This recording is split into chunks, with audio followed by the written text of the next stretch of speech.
ప్యూర్గా అయితే ఉందో చూశారు కదా, ఎంత ప్యూర్గా అయితే ఉందో. దీని నుంచి దీంట్లోకి వస్తుంది, దీంట్లో నుంచి దీంట్లోకి వస్తుంది, దీంట్లో నుంచి కార్బన్లోకి వస్తుంది, కార్బన్లో నుంచి ఆర్ఓకి వస్తుంది, ఆర్ఓ నుంచి యూవీకి వస్తుంది, యూవీ నుంచి ట్యాంకులోకి అయితే పడుతుంది అనమాట. ఈ యూవీలో ఏంటంటే చిన్న చిన్న నలగలు ఏదన్నా ఉంటే అవి క్రిములు లాంటివి చచ్చిపోతాయి.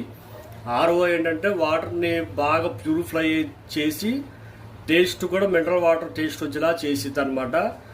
దీంట్లో వచ్చేసి జిఎస్సి అంటే ఒక చిన్న చిన్న రాళ్ళు, దాంట్లో బొగ్గు టైపులో అలా ఉంటుంది.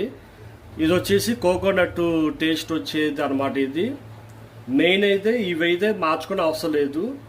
ఇది మాత్రం కంప్లీట్గా మనం ఎప్పటికప్పుడు చెక్ చేసుకొని ఇది మాత్రం మార్చుకోవాలి. ఇది కొత్తగా పెట్టేటప్పుడైతే ఇట్లా అయితే ఉండదు, ఇలా వైట్ కలర్లో ఉంటుంది. అయితే ఇది పెట్టి ఒక 4-5 నెలలు అయితే అయింది. చూడండి అసలు ఎంత బాగా మురిగైతే వస్తుందో. ఇది ఫిల్టర్ యాక్వాగార్డ్ లాగా ఉండబట్టి మనకి ఈ మురిగి అనేది మొత్తం ఫిల్టర్ అయిపోతుంది, లేకపోతే ఇదంతా మనం తాగేసేవాళ్ళమే. కాబట్టి ఇలాంటివి వాడుకుంటా ఉంటే మీకు మంచిదని నేను చెప్తున్నాను. ఇప్పుడు ఇది చూశారు కదా, పాతది తీసేసింది ఎట్లా ఉందో. ఇప్పుడు కొత్తది అయితే మీకు పెట్టేటప్పుడు ఎలా ఉంటుంది, పాతది వాడినాక ఎలా ఉంటుంది అనేది మీకు చూపిస్తాను. ఇదిగోండి, ఇదే కొత్తది ఫిల్టర్ అనమాట. ఇది అంటే ఇది పాతది వాడాక ఇట్లా ఉంది కదా, ఇదైతే కొత్తది. ఈ కొత్తది ఓపెన్ చేస్తాను, ఎలా ఉండేది ఎట్లా అయింది అనేది మీకు ఒక అవగాహన అనేది వస్తుంది.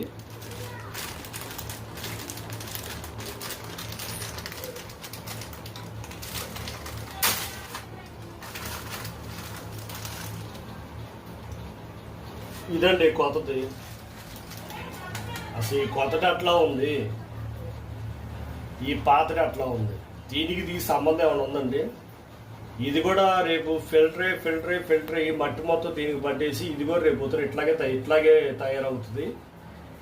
కాబట్టి ఏంటంటే ప్రతి ఒక్కరు ఇలాంటి ఫిల్టర్ అనేది వాడితే మంచిది అనేది నా ఆలోచన. ఇప్పుడు దీన్ని తీసిన తర్వాత దీన్ని డైరెక్ట్గా అయితే దీంట్లో పెట్టకూడదండి. దీంట్లో ఆల్రెడీ మురికి నీళ్ళనే ఉంది. కాబట్టి దీన్ని మొత్తం క్లీనింగ్ అయితే చేసుకోవాలి. చూసారా వాటర్స్ ఎంత మురిగ్గా ఉన్నాయో. దీన్ని శుభ్రంగా చూడండి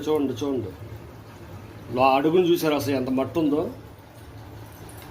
ఇది కనుక ఫిల్టర్ అవ్వకపోతే ఈ వాటర్ మొత్తం మన కడుపులోకి అయితే వెళ్ళిపోయేది. ఇది చూడండి.